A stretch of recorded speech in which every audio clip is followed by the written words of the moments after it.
This is the Xiaomi 14 Pro in dark green color finish, and we have a massive camera module on the rear. So here are 4 color options of the Xiaomi 14 Pro. So there's shiny black, which is okayish, light pink, white and dark green color finish. The highlight of this device is it is the first phone to have Qualcomm latest 8 Gen 3 chipset, which is very powerful, and by powerful I mean 30% faster CPU than the 8 Gen 2, 25% faster GPU and 98% fast hexagon NPU. They say it is 10 to 20% power efficient and doesn't heat much.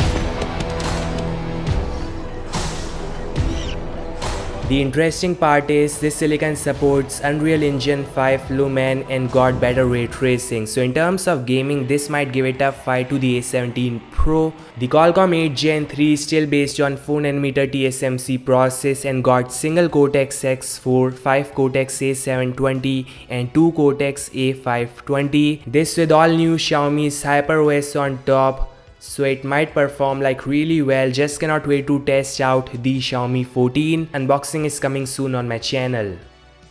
Some official renders of the Xiaomi 14 non-Pro model, and it is the first phone to have the thinnest top side and chin. Yeah, this is even thinner than the bezels of the iPhone 15 series.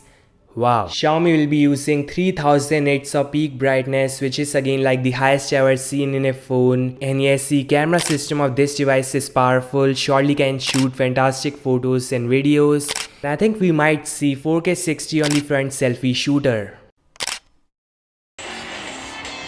The small Xiaomi 14 is coming with 4860 mAh battery with 90 watts fast wide and 50 watts wireless charging. Xiaomi 14 Pro will have slightly larger 5000 mAh battery with 120 watts wired and 50 watts wireless input. So great devices coming in a few days. Just cannot wait to try out the Xiaomi 14 Pro. Speed test, battery tests are coming soon. So this is Xiaomi's HyperOS and it is coming alongside the Xiaomi 14 flagship phone.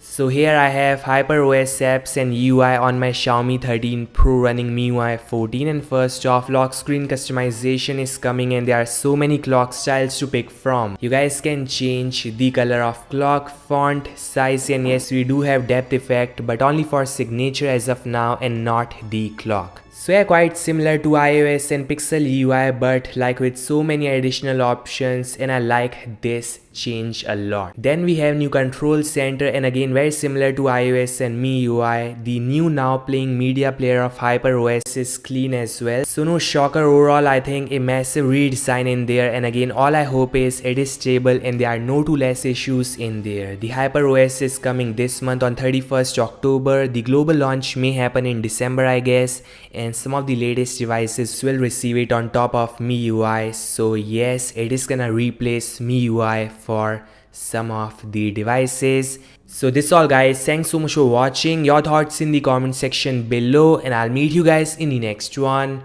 Peace out.